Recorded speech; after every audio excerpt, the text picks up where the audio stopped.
അപ്പോൾ ഈ വിഷയത്തിൽ പ്രിയപ്പെട്ടവരെ, നാം നമ്മുടെ മക്കളുടെ കാര്യത്തിൽ നമ്മൾ ശ്രദ്ധിച്ചോ എന്ന് നാം ശ്രദ്ധിക്കേണ്ടതുണ്ട്. ഒരു പിതാവിന്റെ കടമയാണ് എന്ത്? തന്റെ മക്കൾക്ക് നല്ല സ്വാലിഹത്തായ അള്ളാനെ പേടിയുള്ള ദീനുള്ള ഒരു ഉമ്മയെ നൽകലെന്ന് മഹാനായ ഉമർ തങ്ങൾ ആ മകനോട് പറയുകയാ.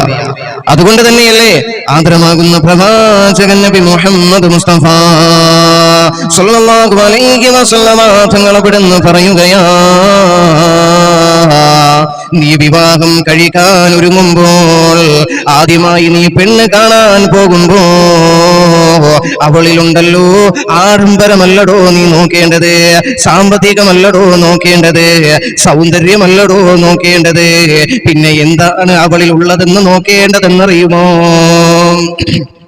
പിന്നെ എന്താണ് അവളിൽ ഉണ്ടെന്ന് നോക്കേണ്ടത് എന്തെന്നറിയുമോ? അള്ളാഹുവിന്റെ പ്രവാചകൻ അവിടുന്ന് പറയുകയാ,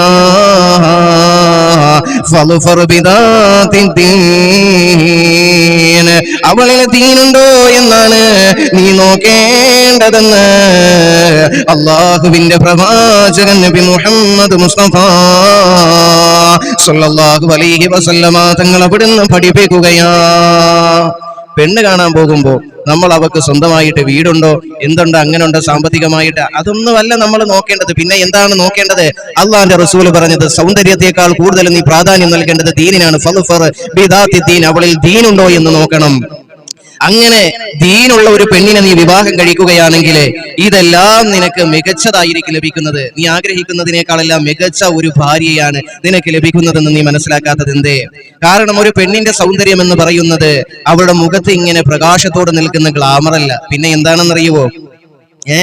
അവളുടെ സംസ്കാരം, സൗന്ദര്യം, സംസാരം, ഇതുപോലുള്ള വിഷയങ്ങളിലാണ് അവൾ ഒരു പെണ്ണിന്റെ സൗന്ദര്യം എന്ന് പറയുന്നത്.